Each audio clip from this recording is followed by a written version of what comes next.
भारत माता की जय म्हटलं म्हणजे देशभक्त होत नाही ना. जर शरद पवारांनी आणि बाळासाहेब ठाकरेंनी अमित शहाना मदत केली नाही तर अमित शहा तुरुंगात गेले असते. म्हणजे हे जे गुजराती लोक सेटिंग करतात सगळ्यासाठी, ते सेटिंग वगैरे तुम्ही केलं नाहीत का? ईडी बरोबर, सीबीआय बरोबर, अमित शहा बरोबर? देवेंद्र फडणवीस होते आरोप केले म्हणून ईडी लावली.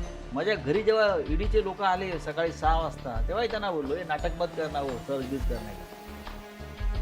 यहाँ कुछ नहीं है, अरेस्ट करना है तो अभी अरेस्ट करो, मेरे पास टाइम नहीं है. आता जे मुख्यमंत्री आहेत फडणवीस साहेब, तर त्यांनी महाराष्ट्रीयन म्हणून तुमच्या या संपूर्ण अटकेच्या प्रकरणात काय रोल बजावला? त्यांचा रोल हा पडद्यामागे होताच आम्हाला अटक करण्यामागे. आता फक्त मोहन भागवतनंच 8 टाकाचे बाकी होते ना हे लोक. घाबरून त्यांच्यासमोर 2 पर्याय ठेवले.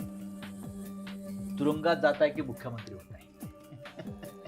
माझ्या अटकेच्या आदल्या दिवशी शिंदेची माझा चर्चा झालेली आहे. अमित शहाशी बोलू काय? बोलू कशाला, मी नाही बोलू शकत, मी डायरेक्ट बोलेन. तुम्हाला कधी वाटलं होतं हे लोक आपल्याला जेलमध्ये घालतील म्हणून? तेव्हाच मी म्हणालो की हे जर सत्तेवर आले तर या देशाचं वाटतं. हे सगळे मोदींच्या खिशामध्ये आहेत. शिवसेना कोणाची? बाळासाहेब ठाकरे.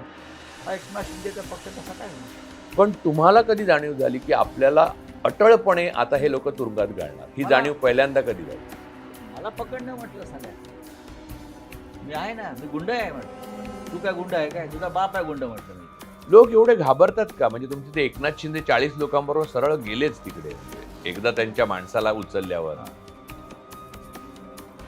लोक घाबरतात. कशाला? गांडू आहेत ते. अहो दुसऱ्यांशी डील केलेला माणूस आहे.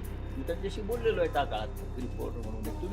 तुम्ही कसं म्हणता की माझी सूट घेण्याची वृत्ती नाही? तुटी कसं आहे की मोठं मी अंडरवर्ल्ड फार जवळून पाहिल्याने अनुभवले. मला माहिती आहे सूट कसा घेतात.